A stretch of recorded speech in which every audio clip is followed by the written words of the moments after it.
Pegue o material de vocês, então, para a gente comentar algumas questões e para encerrar a aula. Vou comentar 5 questões aqui com vocês. E aí, amanhã, a gente vai trabalhar só questões. Está na página 13. Diga. Tá, mas é um crime. O servidor pode cometer crimes? Não. A agiotagem é crime. Aí, o que eu te falo sobre isso? Você está começando a estudar para concurso agora, não é? Você já estudou há um tempão? Não. Pode parecer engraçado para algumas pessoas o fato de você não saber o que é agiotagem. Que é uma coisa tão comum, tal, é um crime normal até no Brasil. Só que assim, nunca aceite isso. Não é normal ser agiota e você não tem a obrigação de saber. Entendeu? Então assim, só que o que eu tenho a te dizer? Te falta muita bagagem de muita coisa que vai te facilitar entender qualquer matéria. Tem certas matérias que, se você tiver uma bagagem de vida, você consegue responder sem estudar. Então o que eu te aconselho? Você está começando a estudar para concurso agora, você ainda é nova. Se enche da maior quantidade de informação possível que você puder assimilar. Jornal, revista, leia tudo, tudo, tudo. Porque, por exemplo, agiotagem é uma palavra, entre aspas, normal, principalmente para quem já precisou pegar dinheiro emprestado, que o banco não liberou, porque você tinha crédito restrito. E tem gente que vai procurar um agiota. O que é um agiota? É uma pessoa física que tem dinheiro sobrando e te empresta. Só que qual é a garantia dessa pessoa que você vai devolver? Essas pessoas geralmente exigem que você já faça uma transferência do documento da sua casa, no nome dela, que ela só vai apresentar com a procuração que você já assinou em branco para ela se você não pagar de volta. Então, quer dizer, isso dá morte muitas vezes, entendeu? Assim, às vezes a pessoa, ela não tem esse documento que é a garantia dela, por ter te emprestado dinheiro, mas ela te ameaça de morte mesmo, então, enfim, é crime. Mas não aceita, sabe, nenhuma pessoa que ache banal a sua pergunta. Você não tem obrigação de ter essa bagagem de vida. Por outro lado, se você tiver essa bagagem de vida, te facilita. E se você não tiver, você não passa em concurso. Você não consegue nem fazer uma redação, você não consegue ter palavras para ligar as ideias. Leia tudo, tudo, tudo, sabe, assim, devora toda a informação que vier pela sua frente.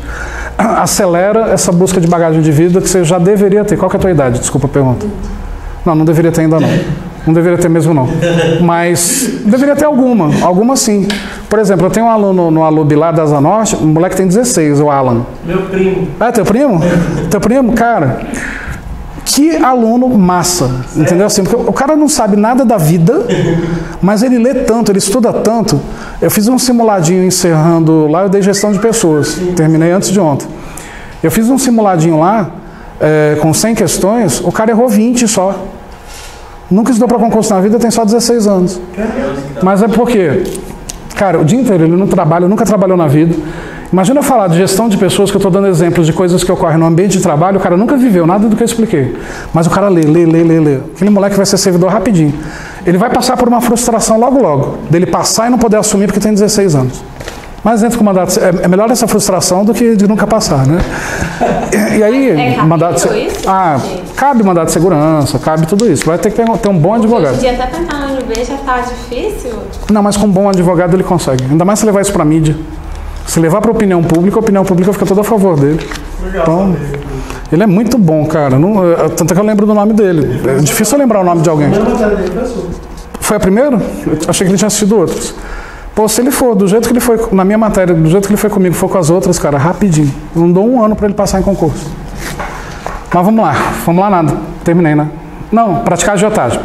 Questão primeira. Conforme disciplinado pelo Decreto 1171, são deveres fundamentais do servidor público federal, exceto. Então, na realidade, a questão quer saber qual que não é dever. A. Utilizar-se a todo tempo das prerrogativas funcionais que lhe sejam atribuídas. Isso é dever? Utilizar-se a todo tempo não é dever. Na realidade é uma vedação, né? Então essa é a resposta já, mas vamos ver as outras. Zelar no exercício do direito de greve pelas exigências específicas da defesa da vida e da segurança coletiva é dever? Como a gente já viu, é. Exercer suas atribuições com rapidez, perfeição e rendimento é dever? Também. Participar dos movimentos e estudos que se relacionem com a melhoria do exercício das suas funções, como a gente viu, é dever. Facilitar a fiscalização de todos os atos ou serviços por quem de direito, como a gente viu, é dever também. Então a única que não é dever, letra A, é vedação na letra A. 2. De acordo com o decreto, é vedado ao servidor público aceitar ajuda financeira para si ou para familiares, fornecida pela parte interessada, para fins de praticar ato regular e ilícito inserido em sua esfera de atribuições. Isso é vedado? Totalmente. Fazer uso de informação privilegiada obtida no âmbito interno do seu serviço, salvo quando a informação afetar o interesse do próprio servidor. Nem salvo, né? Errado. Só que assim, errado em que sentido? Isso é proibido ou não? É vedado ou não?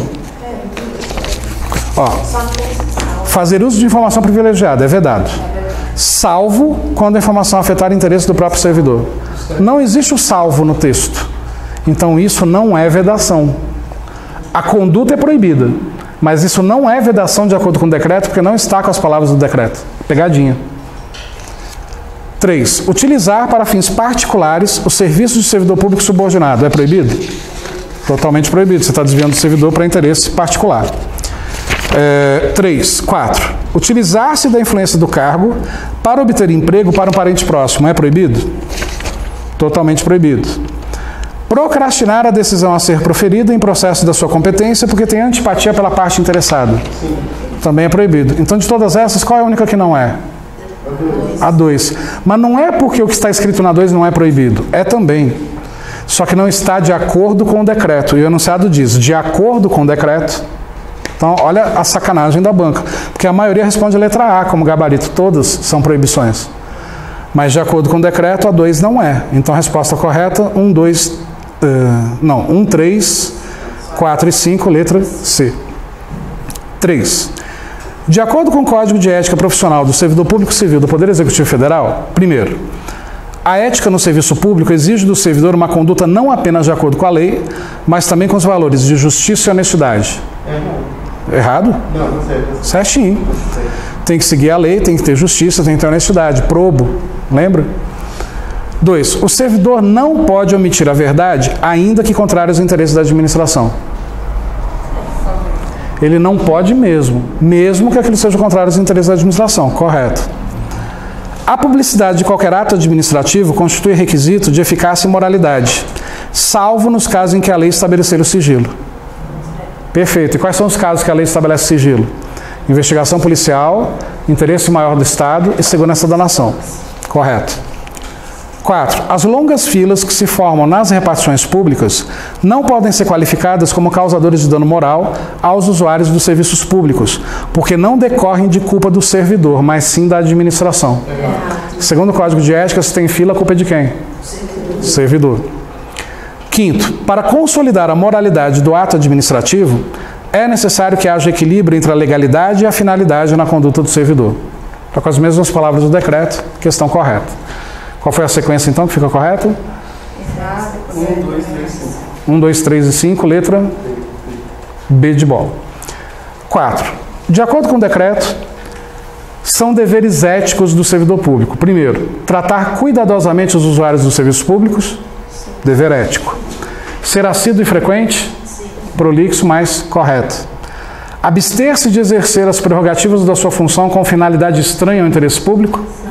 Correto, ele tem que se abster, mesmo observando as formalidades legais. Correto. Abster-se de denunciar os superiores hierárquicos em respeito ao princípio da hierarquia? Aí não, ele tem que denunciar os superiores, essa não.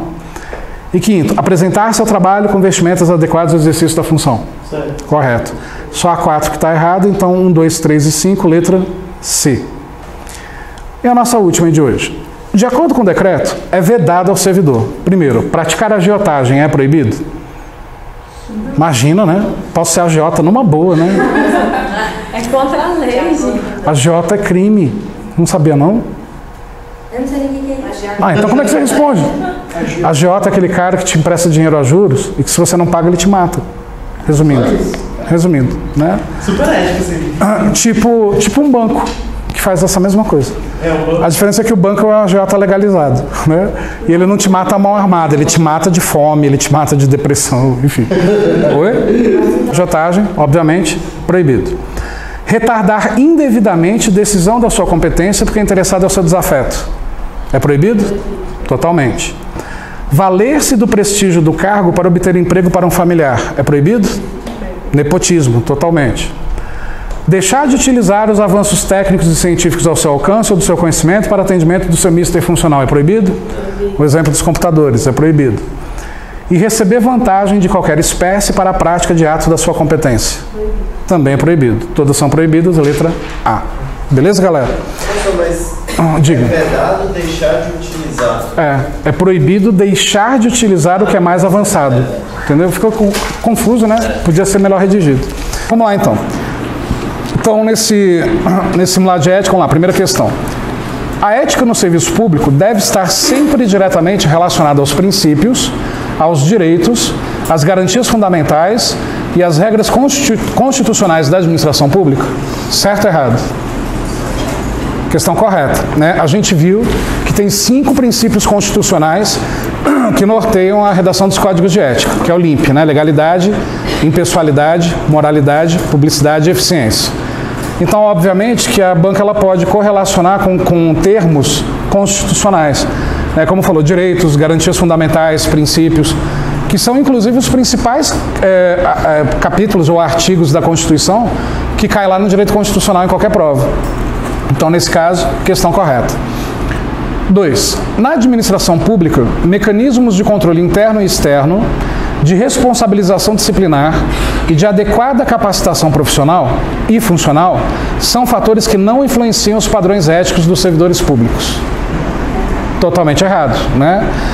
Falar que mecanismos de controle interno e externo não influenciam o padrão ético, qualquer código, qualquer decreto, qualquer norma, seja interna, seja externa, regimento interno, estatuto, tudo isso norteia, né, a postura do servidor na questão ética.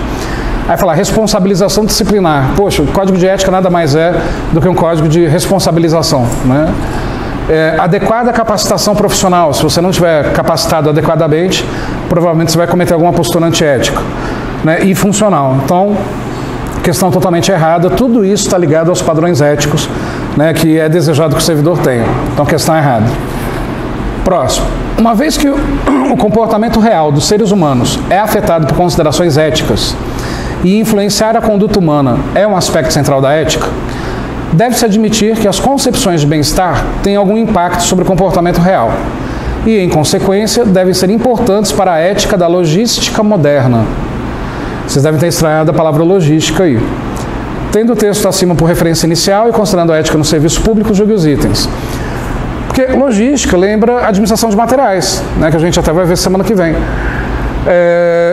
Logística, mas é porque a origem da palavra logística vem da palavra logos, que significa razão, que é a mesma origem da palavra lógica.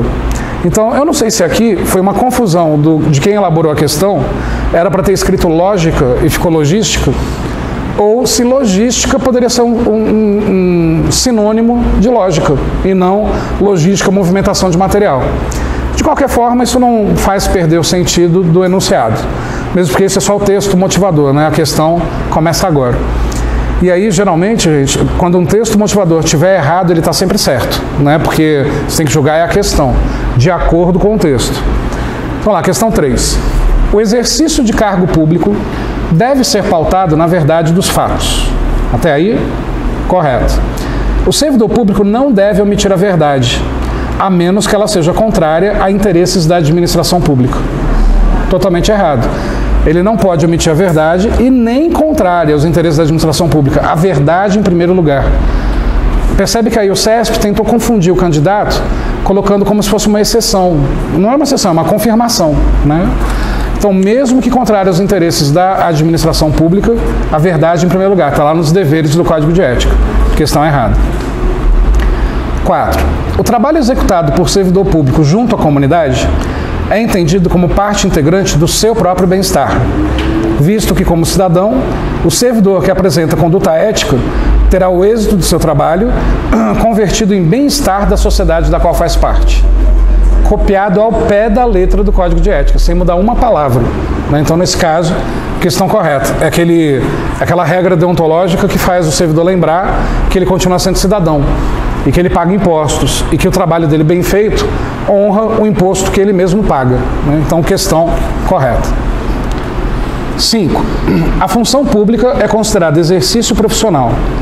Portanto, a vida particular do servidor público, os atos observados em sua conduta no dia a dia, não devem ser objetos de avaliação do conceito da sua vida funcional. E aí? Totalmente errado. a gente viu, né, que a vida profissional se mistura com a vida pessoal. Você é considerado servidor 24 horas por dia, 365 dias por ano.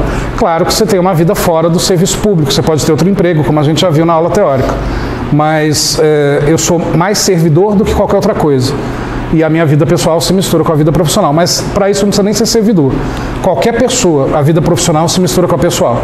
Né? Tem gente que fala assim, tem que separar. Não dá para separar. Né? Às vezes até em relacionamentos, quando de repente a pessoa é mais focada em trabalho, aí o parceiro ou a parceira reclamam disso, que tem que separar a vida profissional da pessoal. Eu não vejo como separar. Eu acho que a gente é quem a gente é, pessoalmente e profissionalmente. Nós não somos duas pessoas distintas. E mesmo porque, né, para sustentar o relacionamento, a gente tem que trabalhar para pagar as contas, né? Pelo menos pagar o restaurante. Então, não dá para separar. Então, nesse caso, né, a questão está errada, porque ela está falando que não deve ser objeto de avaliação de conceito. É objeto de avaliação de conceito. 6. O CESP ama fazer isso, colocar o nome de alguém. E aí, se coincidir de você conhecer alguém com esse nome, qual é a primeira imagem que vem na tua cabeça? A da pessoa. E você tende a responder de acordo com o espírito, o jeito de ser dessa pessoa, e não de acordo com a prova. É uma tentativa que a banca faz psicológica de tirar a atenção do candidato. E ele só coloca nomes que geralmente são comuns. Mariana, João, Pedro, Fábio, enfim, nomes comuns. Embora, mais para frente, tem alguns nomes que eu acho que o autor da banca, da questão, ele quis homenagear alguém da família dele, né? Mas enfim. Mas vamos lá, Mariana, aí já vem uma Mariana na sua cabeça, né? Servidora pública, tem entre suas atribuições a tarefa de prestar atendimento ao público. Muitas vezes, por estar assoberbada de trabalho interno, Mariana, embora forneça informações corretas, tem vontade e trata as pessoas sem cortesia no atendimento. Nessa situação, a conduta de Mariana é considerada ética, pois ela oferece informações fidedignas e sua descortesia é justificada pela sobrecarga de trabalho. E aí? Cara, mas ela não tem muita cortesia porque ela está lotada de trabalho, é muita coisa. E daí, né? Claro que ela está errada a questão, porque o Código de Ética não diz que eu tenho o dever de atender com cortesia, educação, boa vontade, tempo dedicado, ser probo, reto, leal e justo, atender com boa vontade, ter urbanidade, todas aquelas palavras. Então, quer dizer, independente dela estar lotada de trabalho ou não, tem que ter cortesia, é dever. Então, nesse caso, a questão é errada, porque é considerada antiético. E aí temos 4 questões agora que falam do mesmo assunto, o assédio moral, que é um assunto que muitas pessoas confundem conceitos e tal, e a gente vai explicar melhor agora. 7. O assédio moral no trabalho não é um fenômeno novo e caracteriza-se como uma relação antiética dirigida a um colega de trabalho. Totalmente correto. Mas o que é assédio moral? Muitos acham que assédio moral é só quando o trabalhador é ofendido no ambiente de trabalho. Não é só isso. Muitas vezes o chefe pode ser um doce com o seu subordinado e ainda assim ter praticado assédio moral. Por exemplo, vamos supor que dão uma tarefa para a gente que o prazo é impossível, não tem como realizar aquela tarefa naquele prazo. Isso já é assédio moral. Você já poderia, por exemplo, procurar a Justiça do Trabalho, inclusive, porque você poderia alegar que você está se sentindo menosprezado e, ao mesmo tempo, coagido a fazer algo que é impossível de fazer. Porque, obviamente, se eu não faço, eu vou ser chamado a atenção, vou ter alguma sanção, talvez. E se o prazo é insuficiente e ainda assim a tarefa é colocada, é assédio moral. Mesmo o chefe sendo gente boa. Então, não acho que assédio moral é só ofensa. O fato de darem para a gente algo que a gente não tem prazo para realizar, de alguma forma é humilhação. Mesmo que não seja aquela humilhação que a gente conhece na cara dura, né? Mas é considerada humilhação, e humilhação é assédio moral. Então, nesse caso, questão correta. A 8 também fala de assédio moral. Todo comportamento manifestado por servidor público que atinja a dignidade, a integridade psíquica ou física de uma pessoa, afetando-lhe a competência e implicando dano ao ambiente de trabalho, pode ser considerado assédio moral? Talvez seja a definição mais completa do que é assédio moral. Até circulem essa definição porque ela é importante para uma futura prova. Qualquer coisa que atinja a dignidade integridade psíquica, integridade física. De repente você foi colocado num trabalho sem o devido EPI, equipamento de proteção individual, e se machucou. Se machucou porque não tinha o EPI. Isso é assédio moral também. Então, quer dizer, só que isso não é divulgado, né? Porque se fosse tão divulgado assim, as causas trabalhistas aumentariam muito mais do que já são enormes. Se o trabalhador tivesse real noção daquilo que é contrário a ele na justiça, ele procuraria muito mais ainda os seus direitos, né? Então, é assédio moral qualquer situação dessa. Questão correta. 9. O assédio moral constitui um risco potencial à saúde do trabalhador, podendo acarretar doenças e estresse funcional. Me dá um exemplo de algum tipo de doença que possa ser acarretada pelo assédio moral no sentido psicológico da palavra. Oi? Porque do estresse vem a depressão, vem a taquicardia, pode vir esquizofrenia, tentativa de suicídio, enfim, a pessoa pode ficar louca com tanto assédio moral que ela recebe, com tanta pressão. Oi? Pânico, né? Tem várias situações que podem ser adquiridas pelo assédio moral. Então pode causar doença sim. O estresse, embora está falando doença e estresse, o estresse já é hoje considerado pela Organização Mundial de Saúde uma doença também. O estresse já é doença, porque até pouco tempo o estresse era frescura, né? Estou estressado, deixa de ser fresco, né? Volta para o trabalho. O estresse hoje já é reconhecido como uma doença também. Questão correta. 10. O assédio moral caracteriza uma relação antiética que um empregado geralmente é exposto a situações humilhantes e constrangedoras no trabalho. Não só isso, mas não está falando que é só isso, né? Questão correta. Situações humilhantes e constrangedoras, certinho. Até aqui, dessas 10 questões, como é que vocês foram? Acertou? Alguém errou alguma? Você errou qual? A 9. O que você interpretou na 9 para ter colocado errado? De não ligar assédio moral com doença, né? Diretamente não é, mas acarreta, né? Pode levar a... Então, por isso, correto. Mas beleza, por enquanto vocês estão indo bem. João, funcionário de um órgão público, pronto, já veio o João na cabeça, né? Foi indicado... Você já lembra de algum João, cara, não tem jeito, né? Já lembra de algum. João, funcionário de um órgão público, foi indicado para assumir a função de chefe da secretaria. Durante o exercício da chefia, João frequentemente solicitava aos seus colaboradores que lhes fizessem trabalhos particulares no gerenciamento dos trabalhos da secretaria e estabelecia prazos inexequíveis para as tarefas. Considerando as exigências de atitudes profissionais no serviço público, julgue o seguinte item. O que é inexequível? Impraticável. Por que a banca não coloca palavras simples, né? Tem que colocar palavras que não fazem parte do nosso vocabulário. Porque ela quis perguntar algo simples, então tem que dificultar de alguma forma. Inexequível é a mesma coisa que impraticável. Então, por exemplo, o prazo que não dá para ser vencido já é inexequível, né? Não executável. Aí, então, vamos para a questão. João utilizou sua postura hierárquica para proveito próprio e abusou da autoridade de gestor público, apresentando comportamento antiético no âmbito do serviço público. Perfeito. Né? A partir do momento que ele dá algo particular para alguém fazer, ele está abusando da máquina pública e atribuindo a alguém serviços particulares. A gente viu que isso é uma vedação. Questão correta. Próximo. Considere por hipótese que um atendente de um órgão presencia um colega de trabalho faltar com respeito a um casal de idosos de baixo nível socioeconômico ao prestar atendimento. Acerca dessa hipótese e com relação à ética no serviço público, julgue os itens. 12. O atendente agirá de forma antiética se informar o fato ao seu supervisor? Percebe que a questão, ela está falando, não está nem... não, está falando de órgão, está falando de órgão público sim. E aí está perguntando se é antiético informar o supervisor.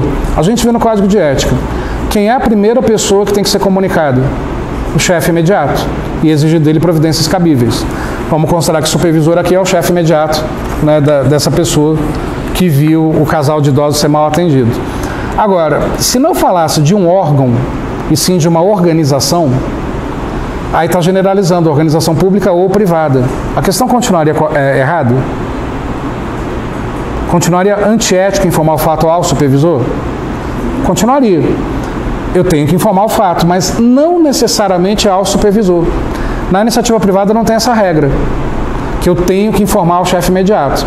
Só que a questão, ela está falando, o atendente a gerar de forma antiética se informar fato ao seu supervisor. A questão não está nem falando da obrigação que a pessoa tem de informar ao chefe imediato. Como falou órgão no enunciado, está subentendido.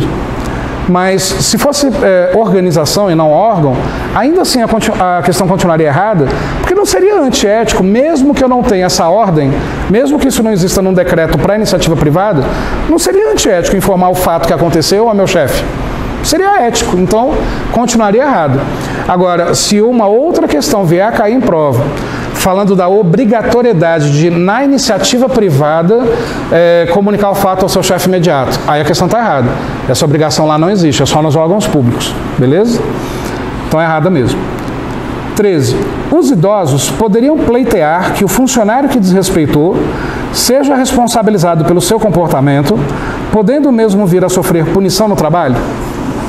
Questão totalmente correta, né? Os idosos, conhecendo o Código de Ética, sabendo que existe uma comissão de ética no órgão, como todo cidadão deveria saber, pode sim pleitear isso, junto à comissão de ética, junto à comissão disciplinar do órgão, e pode pleitear isso até na justiça comum, se perceber que realmente foi uma questão de assédio moral. Né? O assédio moral não é só no ambiente de trabalho, o assédio moral pode acontecer também de uma pessoa sofrer assédio moral de outra, independente se é ambiente de trabalho. Então, sim, eles podem pleitear e, obviamente, que o responsável por isso pode ser punido, né, por ter feito isso. Questão correta. Se for na questão ética, qual é a única sanção cabível? Censura. Se for numa questão disciplinar, censura, advertência, suspensão, demissão, exoneração, enfim. 14. Geraldo, né, outro amigo aí de quem elaborou a questão. Funcionário exemplar é assíduo e pontual. Preserva as informações sigilosas de que eventualmente toma conhecimento. Geraldo trabalha no atendimento ao público e, sempre que possível, facilita o acesso ao atendimento para outros funcionários, pois reconhece a necessidade deles estarem logo de volta ao trabalho. Nessa situação, Geraldo apresenta conduta antiética ao privilegiar seus pares? Mas olha o motivo do Geraldo. Analise o motivo. Ele privilegia colegas de trabalho para que os colegas voltem logo para o trabalho. Para atender quem? Ao cidadão. E aí, é antiético? De qualquer jeito é antiético. O Código de Ética fala, é proibido privilegiar colegas, etc., menos quando em função do cidadão? Não. De qualquer forma, não pode. Então, o que o colega de trabalho tem que fazer? Pegar a fila igual ao cidadão comum. Mas o cara trabalha da hora que o órgão fecha, da hora que o órgão abre até a hora que o órgão fecha. Ele não tem tempo para ir lá pegar a fila. Tá, então internamente pede para outro colega, quando der uma folguinha, resolve isso daqui para mim, tá, eu tô ali na minha mesa. E aí você resolve, mas sem deixar o cidadão de lado. Em primeiro lugar, o cidadão, sempre, né? Vou aumentar a pergunta possível de vocês, mas o servidor ao mesmo tempo não é cidadão? Também não merece ser atendido? Merece, por isso que primeiro a gente vai colocar em primeiro lugar o cidadão comum e internamente a gente resolve o problema daquele colega que trabalha com a gente, porque ele também merece ser atendido. Mas quando possível, que pegue a fila igual ao cidadão comum. Sempre o código ao pé da letra, ok? Então, nesse caso, questão correta, foi uma conduta antiética privilegiar seus pares. 15. Clóvis, que hoje em dia já não é mais um nome tão comum, né? Mas já foi no passado. Clóvis é um funcionário muito esforçado, mas os seus vencimentos são insuficientes frente à demanda de gastos com o filho doente. Por isso, às vezes, Clóvis retira do almoxarifado do seu setor alguns materiais de consumo para o seu uso familiar. Nessa situação, Clóvis não infringe a ética, pois sua conduta é perfeitamente justificada e aceita socialmente. A questão só está querendo dizer assim, de vez em quando, não é sempre não, só de vez em quando, o Clóvis furta alguma coisinha ali. Mas é porque ele é muito pobre, não tem dinheiro para comprar, então isso é aceito. Não, né, gente? Furto, mesmo que moralmente, de repente, não julgado como errado ao olhar de alguém, é errado, né? Quando fala que ele não infringe a ética porque essa conduta é aceita socialmente, eu não sei, eu não aceito socialmente que alguém que esteja precisando muito de alguma coisa tenha o direito de furtar, né? E aí vai furtar ainda mais coisas lá do órgão, tipo produto de limpeza, produto de consumo. Vai lá, talvez um morto de fome que não tem dinheiro, que ninguém ajuda, que precisa salvar a vida do filho que está morrendo de fome, furtar um alimento num supermercado, porque o dono do supermercado também não quis dar, não é certo, nem será nunca. Mas eu ainda talvez aceitaria, moralmente. Mas furtar materiais de consumo de dentro do órgão, papel higiênico, produto de limpeza, porque eu não tenho dinheiro para comprar, pera lá, né? Questão totalmente errada. É uma conduta antiética, não é justificada e aceita socialmente. Questão errada. E aí começa uma série, né, de homenagens a ilustres estranhos, né? Então vamos lá. Tadeu, funcionário de um órgão de atendimento ao público, exerce suas atribuições com agilidade e correção e procura prioritariamente atender aqueles usuários mais necessitados, conforme sua avaliação. Nessa situação, Tadeu apresenta comportamento antiético, pois privilegia o atendimento de uns em detrimento de outros. E aí? Mas ele não ajuda os mais necessitados? Esse que é o erro da conduta do Tadeu. Não é de acordo com a lei, de acordo com uma norma, não. Ele atende aos mais necessitados de acordo com a avaliação dele, o que nem sempre garante que é condizente com a lei. Né? Quais são as prioridades de atendimento? Idosos, acima de quantos anos?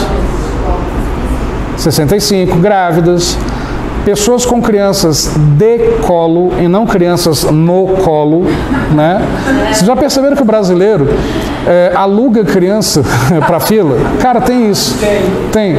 Recentemente eu fui no show do U2 lá em São Paulo, e antes de eu ir para o show para comprar, tinha um cara emprestando o filho dele para as pessoas passarem na frente. Emprestando não, devia estar alugando, né? Eu não cheguei a ver a movimentação financeira não, mas devia estar alugando o filho para poder passar na fila. Chegou uma hora que a atendente lá do balcão, mas essa criança é a quarta ou quinta vez que eu vejo essa criança aqui, ué. Enfim, família enorme, né, que essa criança deve ter. Então é criança de colo, não é no colo, né? E eu não sei vocês, eu fico indignado quando alguém passa na minha frente e aquela criança tem condições de ficar em pé. Né? Mas enfim. Pega e põe no colo. Né? Diga. Não, até idosos mesmo. Às vezes está com uma pessoa que é jovem, aí vai lá para uma coisa que é. Eu vejo direto isso. Mãe, vamos lá comigo, só para passar na frente da fila? Né? Totalmente errado. Mas até aí, como é que você vai provar que aquilo não é para aquela senhora? Apesar que eu vi muita gente comprando o ingresso do show do U2 também com senhoras de 70, 80 anos acompanhando. Mas pior que lá no show eu vi gente com 70, 80 anos assistindo ao show. Então assim, não dava nem para reclamar. Mas tem muita gente que faz isso. Aí tem gente que também fica indignada quando a pessoa aparentemente é super saudável e passa na frente, sendo que tem mais de 65 anos. Mas aí, por exemplo, meu pai tem mais de 65 anos, é super jovem na aparência, pratica esporte, tudo mais. Mas, cara, vocês não imaginam a primeira coisa que ele fez. No dia do aniversário dele, quando ele completou 65 anos, ele não esperou o dia seguinte. No dia que ele completou, ele já pegou a identidade dele e já foi providenciar cartão de estacionamento, cartão de não sei o que. Foi a primeira coisa. Ele falou, agora eu fiz 65, agora eu vou usar meu direito. Ele está errado? É direito, né? É direito. Mas aí eu percebo, muitas vezes, não existe bom senso entre os idosos. Você tem um idoso numa fila que tem lá aparentemente 80, 90 anos, tem aquele lá que recém fez 65, e esse que recém fez 65 não dá vez, porque tem 80 ou 90. É uma hipocrisia até. Quero me aproveitar do meu benefício, mas eu não penso no próximo. Então, também acho errado. Apesar que hoje, eu não sei onde que eu vi recentemente, que existe uma prioridade para quem tem mais de 80 anos. Dentro daqueles que têm mais de 65, para algum tipo de atendimento. Engraçado, eu vi isso, falei, cara, eu tenho que usar isso como exemplo em sala de aula, mas eu agora esqueci de onde que eu vi isso. Foi aqui em Brasília. Mas tem o direito, tem que usar o direito, né? Não tem jeito. Então, voltando, no caso do Tadeu, a questão está correta, porque é antiético. Ele está privilegiando as pessoas em função de uma avaliação dele, e não uma avaliação legal. Correto, é antiético. 17. Maria das Graças, olha a Xuxa aparecendo aí. No exercício do cargo de gerência pública distrital, atenta às ordens dos seus superiores, dá pronto atendimento a elas, mesmo tendo de estabelecer prazos inexequíveis para a execução das tarefas, impondo sobrecarga de trabalho à equipe. Nessa situação, Mary Grace cumpre com ética o desempenho da função pública? E aí? Cara, a partir do momento que ela já coloca um prazo que é impraticável, já é assédio moral. né, totalmente antiético. E a questão diz que ela cumpre com ética. Questão errada. 18. Márcio, servidor público, na certeza de que a sua ausência provoca danos ao trabalho e reflete negativamente em todo o sistema do órgão, é assíduo, pontual e produtivo. Márcio é o cara, né? Nessa situação, Márcio apresenta conduta ética adequada ao serviço público? Totalmente adequada. Essa questão é muito fácil até. Aí você deve estranhar, e é aquele momento que eu acho que vocês devem querer perguntar assim, Wendel, mas isso cai em prova mesmo? São questões do CESP. Só que assim, deixa eu explicar uma coisa, interrompendo rapidinho, que serve para qualquer matéria do CESP, quando vocês vierem fazer provas dessa banca. O CESP, ele sempre coloca 3 ou 4 questões relativamente fáceis, uma muito fácil, aí vem uma muito difícil. Depois vem 3 ou 4 médias, uma fácil, uma muito difícil. É sempre assim.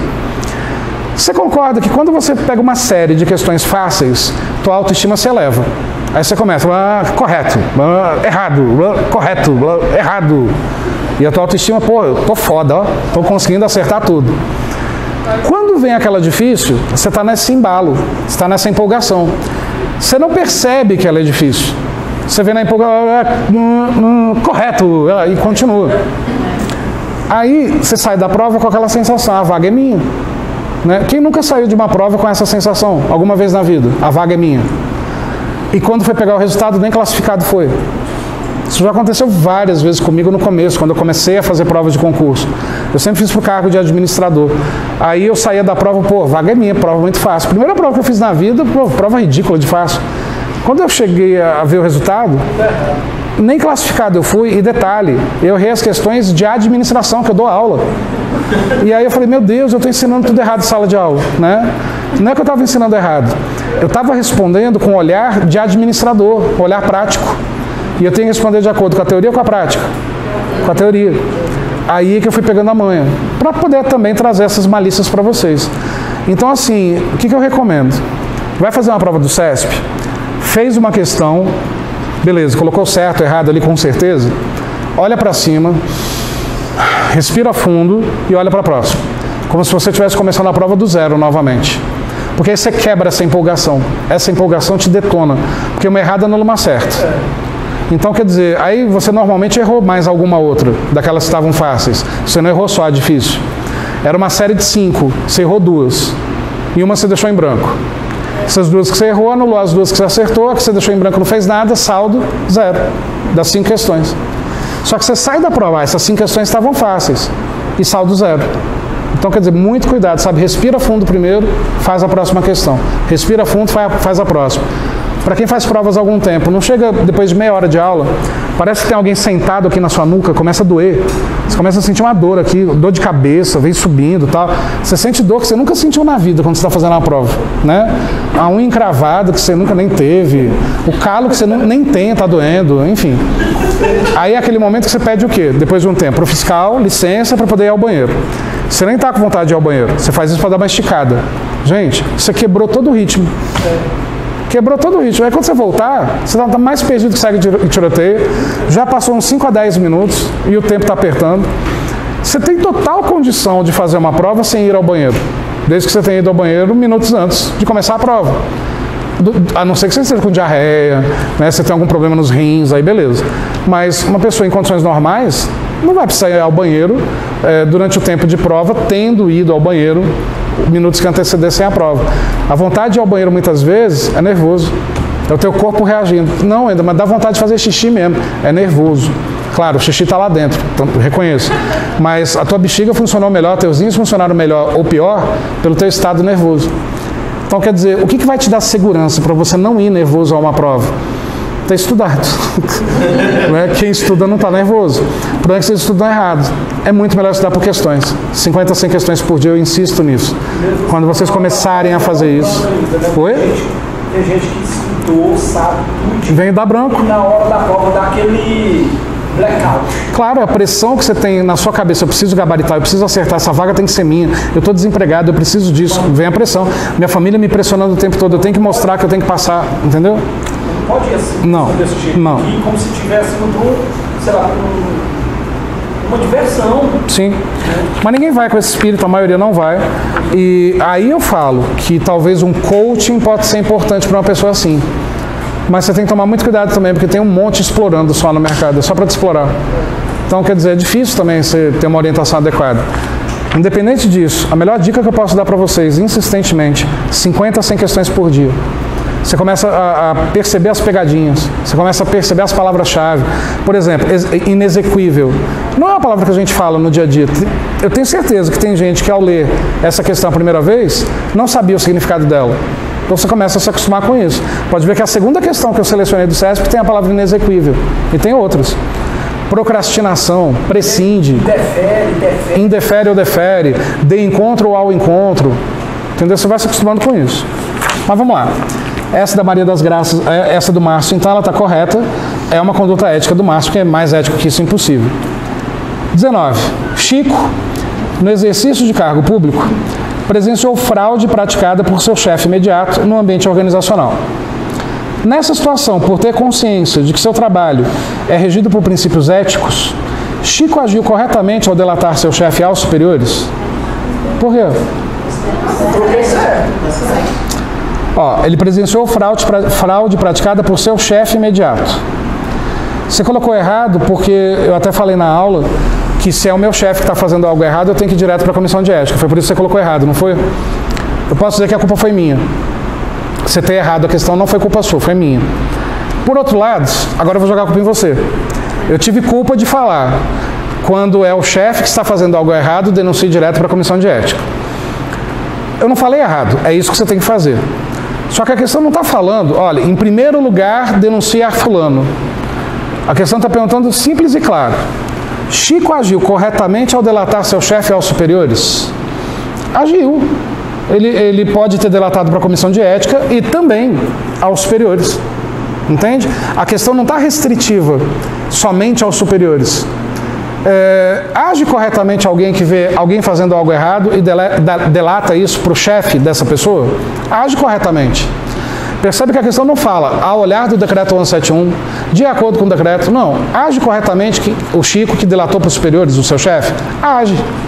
Teria agido mais corretamente ainda se, além disso, tivesse denunciado para a comissão de ética do órgão. Entendeu? Então, assim, cuidado, porque é aquilo que eu falo também. Às vezes, excesso de preciosismo também te atrapalha na hora da prova. É o código ao pé da letra, mas nem sempre a questão é ao pé da letra. Entende? Só que é difícil criar essa malícia. Não é porque eu dei essa dica agora que pronto, vou ser malicioso agora só porque o Wendel deu a dica. É treinando. É vendo o gabarito que a banca colocou, tentando entender, cara, essa questão está errada, como é que o gabarito põe certo?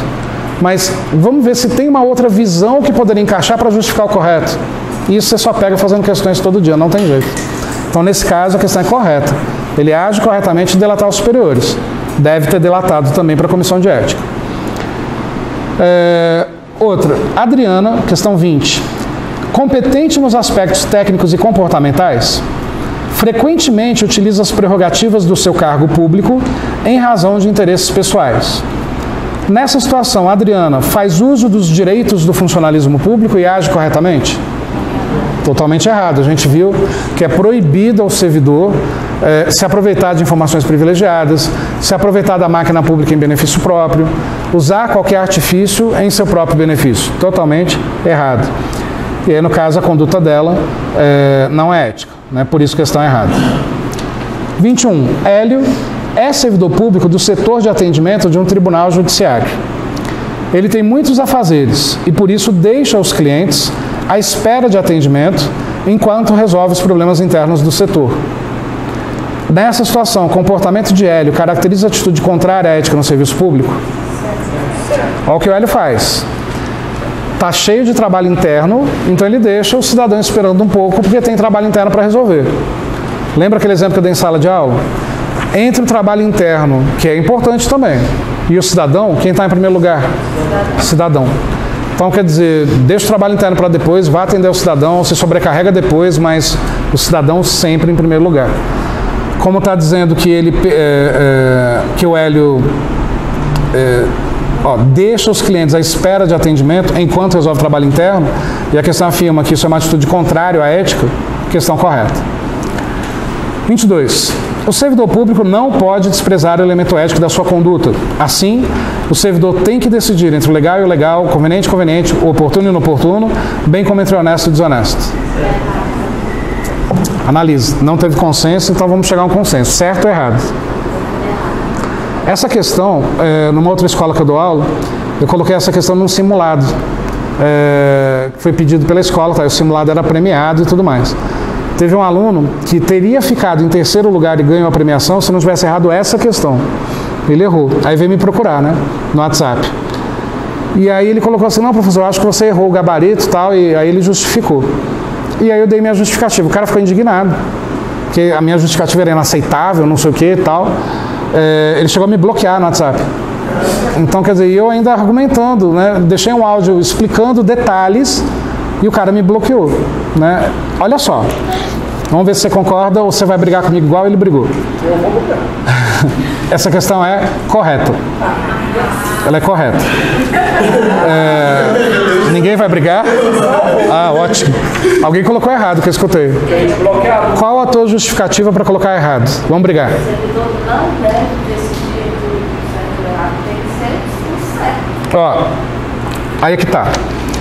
Essa questão ela é correta porque não teve um enunciado falando de acordo com o decreto. Então, vamos interpretar o texto, ok? Esquece o código, interpreta o texto. Olha só, age contra... Desculpa, o servidor público não pode desprezar o elemento ético da sua conduta, ok? Com as mesmas palavras, inclusive, do decreto. Assim, o servidor tem que decidir entre o legal e o ilegal. Por quê? Se eu não posso desprezar o elemento ético da minha conduta, eu tenho que decidir o legal. O conveniente, o conveniente, o conveniente. O oportuno e o oportuno, o oportuno, bem como entre o honesto e o desonesto. Tenho que decidir. Porque não está dizendo de acordo com o enunciado. Para pensar, numa situação em que tem algo errado ou certo, tem dois caminhos, um caminho errado e um caminho certo. Você não tem que parar para refletir? Você para, analisa, putz, isso aqui é certo, putz, isso daqui é errado. O que eu faço? O certo. Se parou para decidir e decidiu o certo, porque você é servidor e tem que fazer o certo. Só que olha só o que está no decreto, está com uma pequena mudança de palavra. No decreto está dizendo assim, age contra a ética, o servidor público não pode desprezar o elemento ético da sua conduta. Assim, o servidor público não terá que decidir somente entre o legal e o ilegal, o justo e o injusto, o conveniente e o conveniente, o oportuno e o oportuno, mas principalmente entre o honesto e o desonesto. Percebe que a grafia do decreto está diferente. Então, se colocasse assim, de acordo com o decreto, do jeitinho que está aqui, questão errada, aí ficaria errado. Como não falou de acordo com o decreto, o autor da questão, embora usando as mesmas palavras do que está no decreto, quis dar uma interpretação para isso. E nessa interpretação está correto, porque está dizendo, ó, o servidor não pode desprezar o elemento ético da conduta, assim o servidor tem que decidir entre o legal e o ilegal, o justo e o injusto, conveniente e conveniente, o oportuno e o oportuno, e o honesto e o desonesto. Tem que decidir, mas já está decidido. Ele pode até ficar ali na dúvida, mas, opa, deixa eu fazer o que é certo. Porque se ele fizer o que está errado, ele está errado, é uma conduta antiética. Agora, se falasse de acordo com o decreto, não são as mesmas palavras. E o sentido muda quando isso é de interpretação ou quando é de acordo com a letra do decreto. Wendel, não aceitei. Aceita que é mais fácil, é CESP. Engole que é mais fácil. Então, assim, correto porque não citou o decreto. Se citasse o decreto, errado. Beleza? Diga.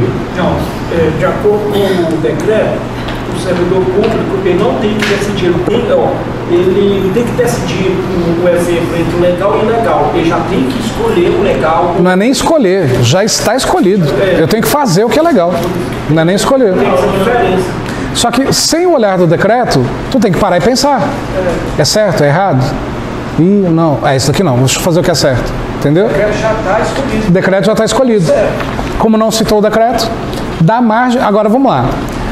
Vamos aprofundar um pouquinho esse debate. Vamos supor que você colocou errado. E a banca considerou certo. Foi teu caso. Dá para redigir um recurso defendendo o errado, pedindo para a banca mudar o gabarito? Dá. Tranquilamente, citando o decreto. Prezada banca, esta questão é retirada à luz do decreto 1171. E embora ela seja construída de uma forma interpretativa, segundo a luz do decreto, aí vem. e vamos mandar esse recurso para ver se passa. Isso aqui é CESP. Existe uma hierarquia no Brasil que é a seguinte: existe o candidato, que são vocês, lá queimando lá no fogo do inferno, nas chamas mesmo, na profunda, né? Bem e muito acima de qualquer um de nós, Deus, sempre. Acima de Deus, o STF. Acima do STF, o CESP. Acima do CESP, Renan Calheiros. Então, assim, essa é a hierarquia, né? Essa é a hierarquia. Claro, estou brincando, mas o CESP é muito arrogante, sabe? Quando você vai entrar com recurso, se não tiver um volume muito grande de recurso naquela questão, ele nem lê. Então, assim, é complicado. Outras bancas, talvez um argumento bem feito, colocado aí por uns 500 candidatos, 600 candidatos, já deixa a banca meio propensa a mudar o gabarito. CESP? Então, quer dizer, se não caiu à luz do decreto e o texto faz sentido, correto. Se fosse à luz do decreto, não é com as mesmas palavras, errado. Beleza? Simples assim. Simples assim ou escambau, né? Mas enfim. Continuando.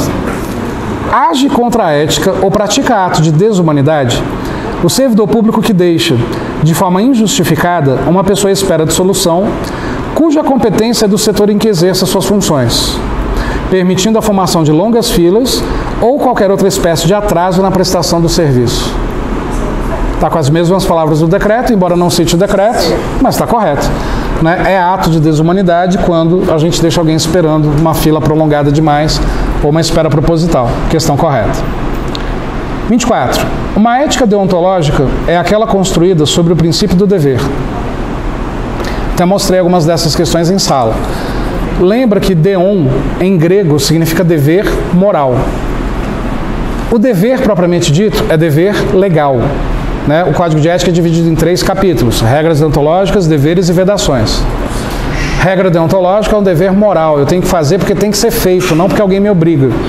Ajudar uma senhora a atravessar a rua, eu tenho que ajudar porque tem que ser feito. O dever legal é obrigação de, e a vedação é proibição. Muito embora o deon, a ética deontológica, seja um dever moral, é dever. Moral, mas é. E é o princípio do dever. Questão correta. 25. A ética ocupa-se basicamente de questões subjetivas, abstratas e essencialmente de interesse particular do indivíduo. Totalmente errado. Objetivo concreto. Para essa questão ficar correta, tinha que ser moral e não ética.